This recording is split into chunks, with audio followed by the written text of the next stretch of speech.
তীরে বসে, আশা সিন্ধুর তীরে বসে ডাকি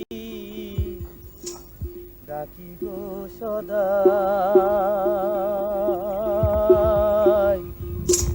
কবে সাধু চরণ ধুলি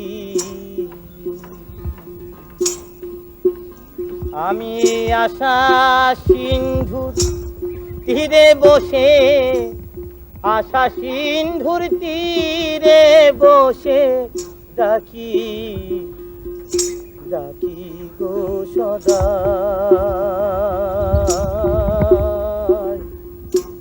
কবে সাধু চরণ ধুলি মরি লাগিবে গাই।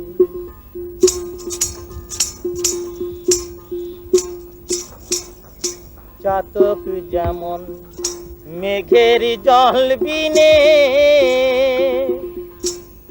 অহর্নিশি চেয়ে থাকে মেঘ ভিজানে। চাতক যেমন মেঘের জল বিনে অহর্নিশি চেয়ে থাকে। বা মানে বা যে অক্ষরটি, এটা অতীন্দ্রিয় বাদের দ্যোতক, আর উল অর্থ হলো সন্ধান করা। বাউলরা সেই পরমাত্মার সন্ধান করে গানের মধ্যে দিয়ে। জীবাত্মার সঙ্গে পরমাত্মার সংযোগ ঘটানোই হলো বাউল সাধনার মূল লক্ষ্য আর কি। বাউলেরা নিরীশ্বরবাদী, ঈশ্বরের প্রতি তাদের বিশ্বাস নেই। ধর্ম গ্রন্থ এসবের প্রতিও তারা বিশ্বাস করে না। মন্দির মসজিদ তাদের কাছে অর্থহীন। মানুষের মধ্যে ঈশ্বর, পরমাত্মা যার নাম।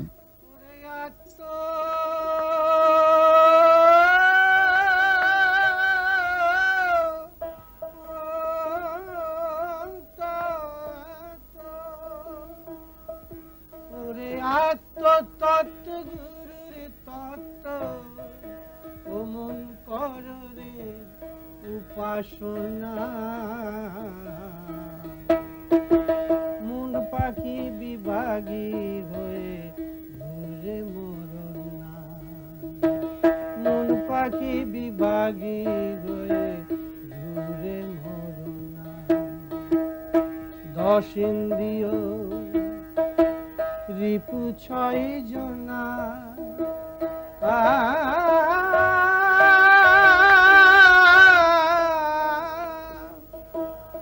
10 ইন্দ্রিয় রিপু 6 জনা।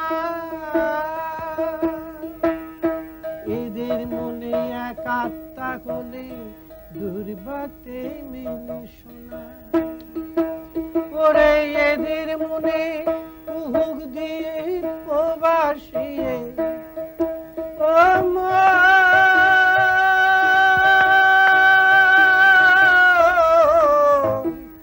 মনে রে ভোলা। এদের মনে কুহুক দিয়ে রং মহলে প্রবাসিলে লুটে নেই 16 আনা। মন পাখি বিভাগী হয়ে ঘুরে মরনা। ওরে মন পাখি বিভাগী হয়ে ঘুরে মরনা। এই ধরনের বাউল গান সাধারণত আমরা গেয়ে থাকি।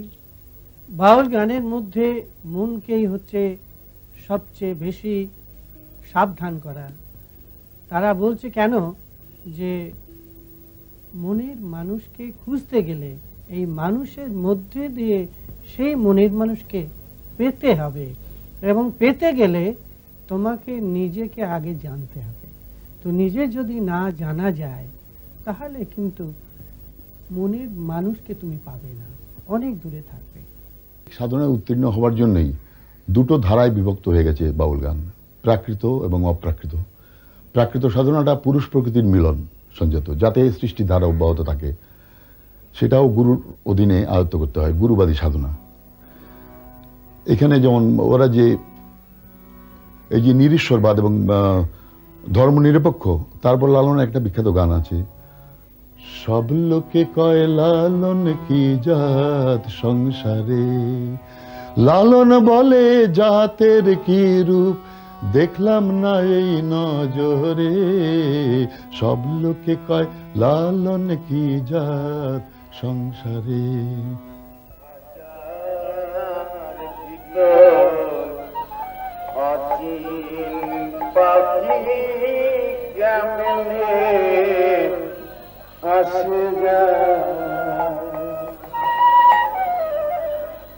খাঁচার ভিতর অসীম পাখি কেমনে আসে যায়, পাখি ধরতে পারলে মন বড়ি,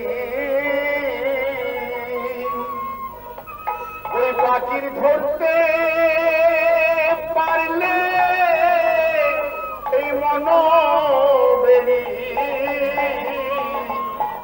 দিতাম পাখির পা,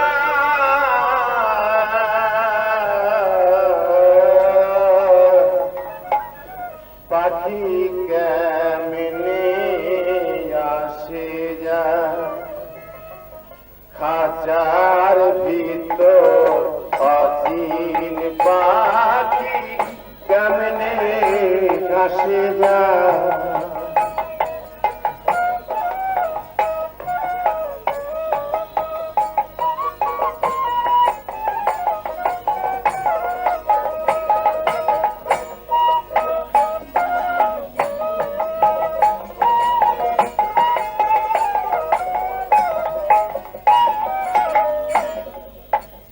পাখির ধরতে পারলে মন বেরি,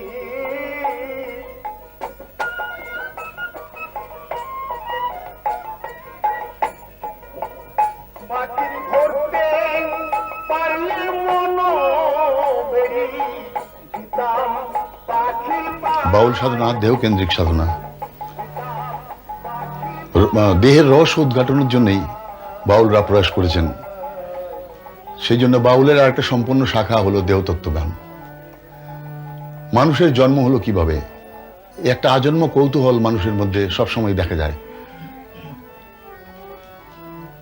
সাধনার মধ্যে দিয়ে যেমন তত্ত্বাশ্রয়ী গানের মধ্যে দিয়ে তার পরিচয় পাওয়া গেছে, সেটা তো সাধন সঙ্গীত, কিন্তু তাছাড়া সামাজিক স্তরেও পরীক্ষা নিরীক্ষা কিছু হয়েছে, যার মধ্যে কিছু বিজ্ঞান মনস্কতার ছাপ পাওয়া যায়।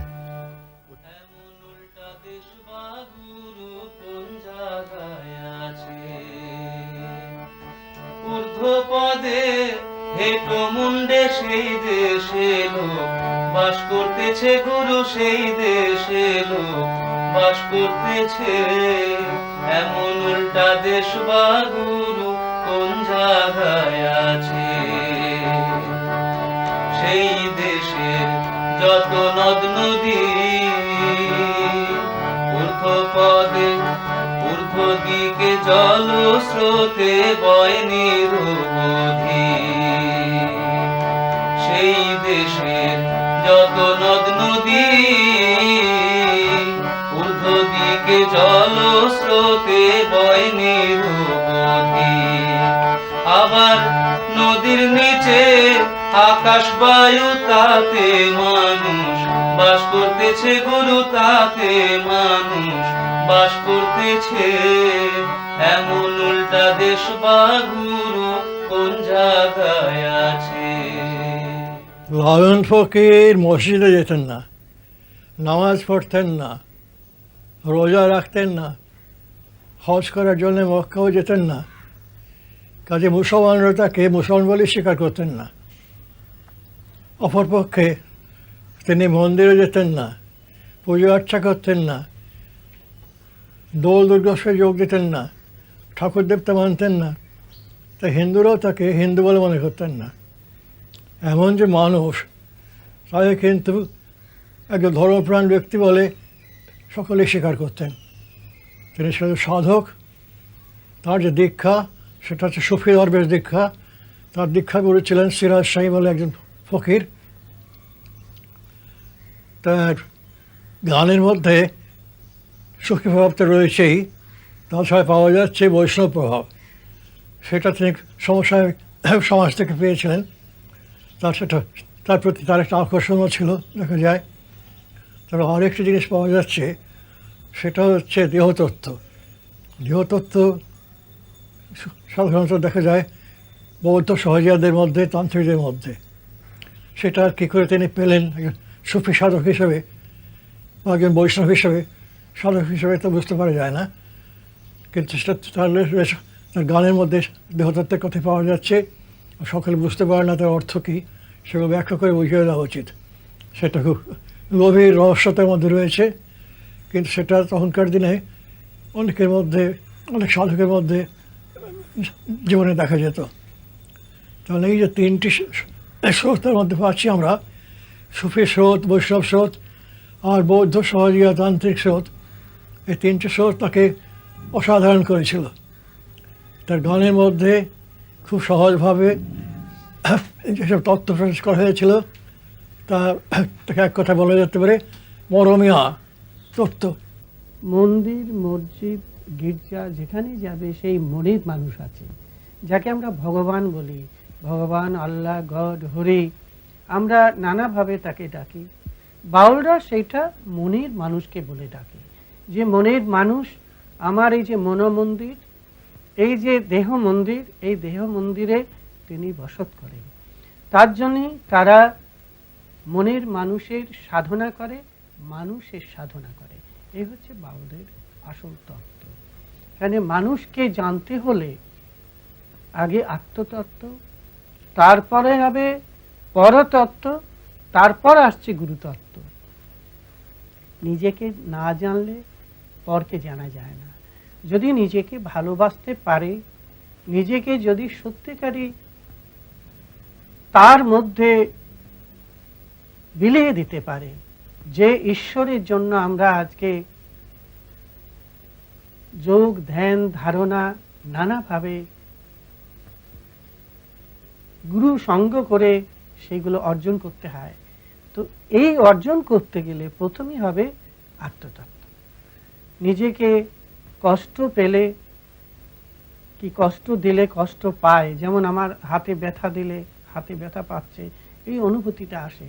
এই অনুভূতিটা যদি আমার মধ্যে আসে, তখন আর একটি লোককে ব্যথা দিতে পারবো না, এবং দিতে গেলে তখন মনে হবে যে এই ব্যথাটা তারও লাগবে।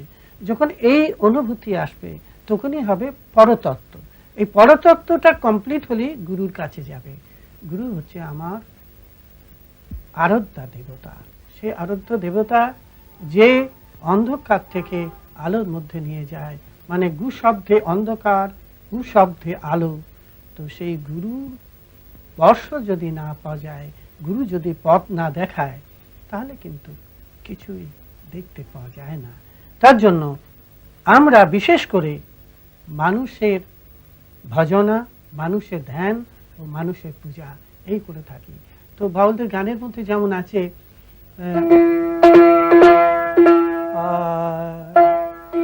মানুষ ভজ, মানুষ ভজ, মানুষ ভজ, মানুষে শ্রীহরি বর্তমান। ওরে দৌলত বিহারী নররূপ ধরে,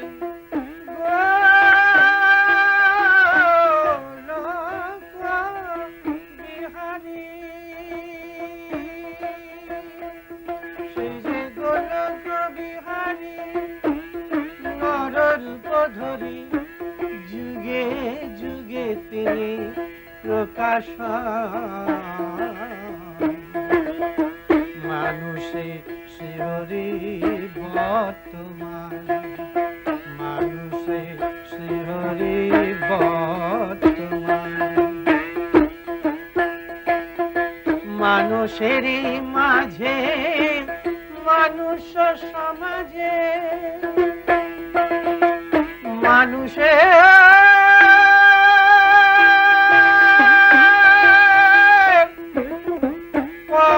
সখে দান প্রাণ। ওরে মানুষ গৌর হরি ধরায় অবতরী, মানুষ গৌর হরি ধরায় অবতরী, সর্বজীবে করে প্রেমদান। মানুষে আর বাউলের যে প্রধান উৎস সেটা কিন্তু বৌদ্ধ ধর্ম থেকে এসছে বলে বিশেষজ্ঞরা বলছেন। তার মধ্যে অনেক ধর্ম মিশে গেছে, যেমন বৈষ্ণব ধর্ম, সুফি সাধনার কিছু কিছু, নাথপন্থীদের যে জটিল স্নায়ু বায়ু ক্রিয়া, সেই প্রক্রিয়াগুলো এর মধ্যে মিশে গিয়ে বাউল সাধনা সমৃদ্ধ হয়েছে আর কি।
জানতে পাই রসে রসিক না হলে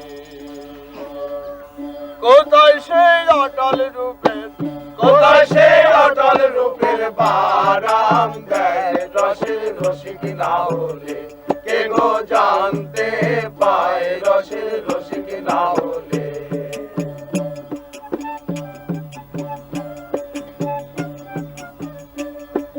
মঞ্চরাচর সেই নাগর তলে আসে তলে যায়, মঞ্চরাচর সেই নাগর তলে আসে তলে যায়, উপর উপর ঘুরে বেড়ায় জীব সাদাই, উপর উপর ঘুরে বেড়ায় জীব সাদাই রসের রসিক না হলে, কে গো জানতে পাই রসের রসিক না হলে, কে গো জানতে পাই রসের রসিক না হলে। শূন্যের উপর আসন করে পাতালপুরে স্বয়ং দেয়, শূন্যের উপরে আসন করে পাতালপুরে স্বয়ং দেয়, অমনি যেয়ে পড়ে ফাঁকের মাঝখানায়, অমনি যেয়ে পড়ে ফাঁকের মাঝখানায় রসের রসিক না পুরাণে ভক্তের বাক্য সবাই মানে, জানা গেল বেদ পুরাণে ভক্তের বাক্য সবাই মানে, তোমা বিনে যায় কোনখানে, তোমা বিনে যায় কোনখানে, পদের ক্ষতি নহিলে দাসের যোগ্য নয় চরণে, দাসের যোগ্য নয় তার। সেই না নদীর এমনি ধারা, সেই না নদীর এমনি ধারা, ধারা চেনে সাধুকে যারা, সে না নদীর এমনি ধারা, ওরে ধারা চেনে রসিকে যারা, কত সাধুকে জনা যাচ্ছে চলে, কত রসিকে জনা যাচ্ছে মারা, সাধক জনা যাচ্ছে চলে, সাধক জনা যাচ্ছে চলে, রসিক জনা যাচ্ছে মারা। ও বলো সেই না নদীর তোর পানি, বলো সেই না নদীর তোর পানি, আমার মনের মানুষ যেখানে, আমার মনের মানুষ, মনের মানুষ। বাউল শিখতে গেলে ও বাউল গান গাইতে গেলে কতগুলো নীতি পালন করতে হয়। সেই নীতি পালন না করলে সত্যিকারই বাউল গান গানো যায় না এবং সাধনা করা যায় না। কেন বাউল গাইতে গেলে সাধনা করা দরকার। সাধনাটা না করলে সেই গানের যে ভাব এবং তার ভক্তি ও শ্রদ্ধা সেটা আসবে না, এবং ভক্তি শ্রদ্ধা না থাকলে পরে সত্যিকারই বাউল গান গানো যায় না। তার কারণ হলো এটা হচ্ছে আধ্যাত্মিক দিকটাকে তুলে ধরেছে বাউল। বাউল যেমন আধ্যাত্মিক দিকে ডুবে থাকে, তার জন্য একটি গানের কথা আমার মনে আসছে, যেমন বলছে, ডুব ডুব ডুব সাগরে আমার মন, তলাতল পাতাল খুঁজলে পাবিরে প্রেম রত্নধন। এইটি আমাদের বিশেষ করে বাউলের তত্ত্ব কথা। যদি ডুবতে পারে তাহলে পাওয়া যায়। সেইখানে বলছে ডুবলে পরে রত্ন মেলে, ভেসে উঠলে মিলবে না। তাহলে সেই দেহের মধ্যে নিজেকে ডুবে যেতে হবে। কেন? সেখানে আমার মনের মানুষ বিরাজ করে, এবং সেই মনের মানুষ কোথায় বিরাজ করে? সেই মনের মানুষ বিরাজ করে আমাদের মনোমন্দিরে। এবং এই যে দেহ মন্দির, এই দেহ মন্দিরের মধ্যে সেই মনের মানুষ, যাকে আমরা প্রাণনাথ বলি, যাকে আমরা সবচেয়ে নিকটতম মানে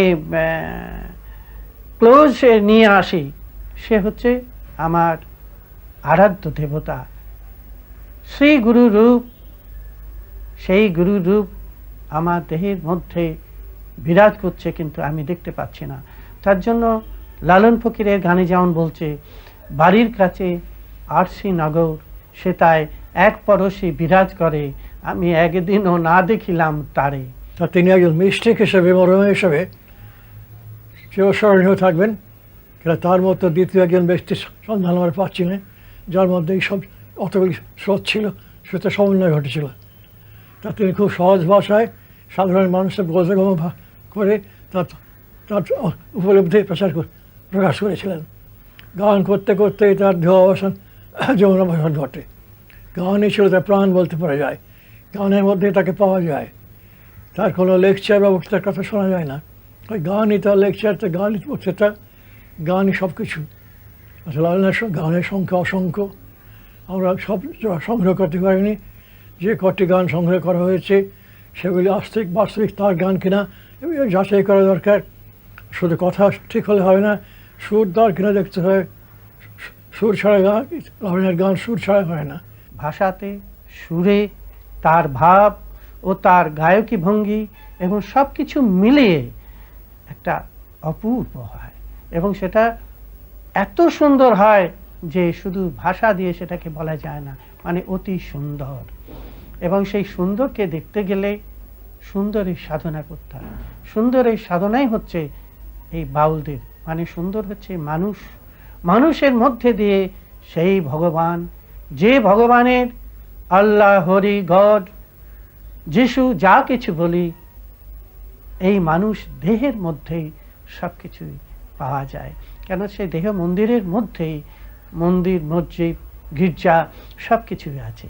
যদি সেই ডুবলে পরে পাওয়া যায়, তাহলে ডুবতে হবে। সেই ডোবার পথটা হচ্ছে শ্রীগুরু সঙ্গ এবং শ্রীগুরুর কাছে শিক্ষা নেওয়া। সেই জন্য আমাদের বিশেষ করে গুরু কাছে নিজেকে বিলিয়ে দাও, বিলিয়ে দিয়ে তার কাছ থেকে তুমি গ্রহণ করো। কি গ্রহণ করবে? তখন বলছে, গুরু মুখে পদ্ম বাক্য, হৃদয়ে করিয়া অক্ষ, আশ্বাস করো বাহ্য জ্ঞান।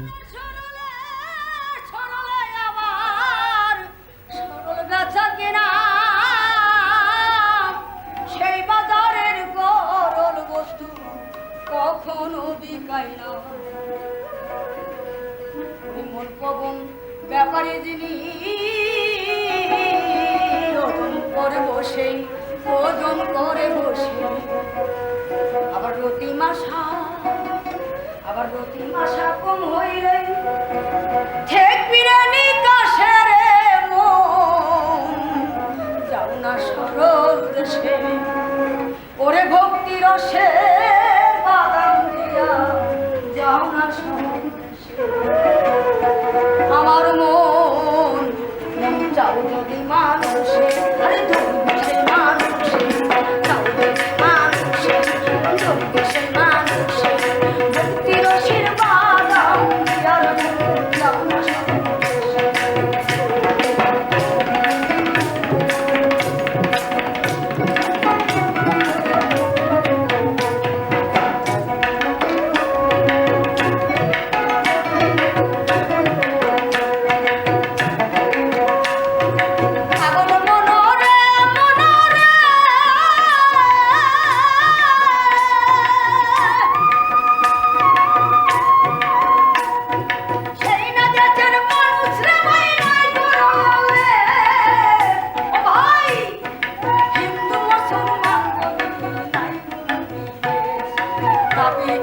শীতল হবে সরলের বাতাসে, সরলের বাতাসে, আরে শীতল হবে সরলের বাতাসে, সরলের বাতাসে।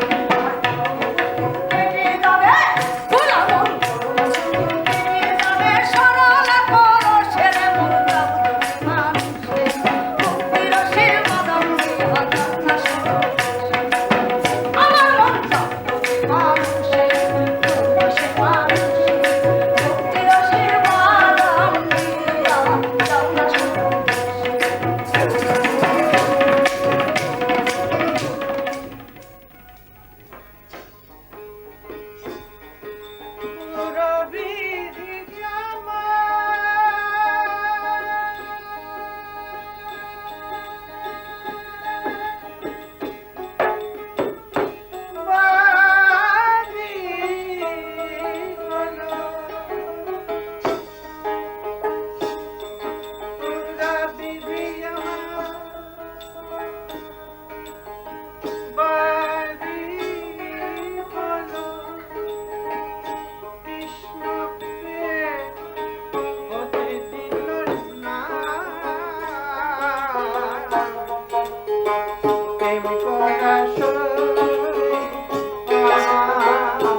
আকাশেরই চন্দ্র, কৃষ্ণচন্দ্র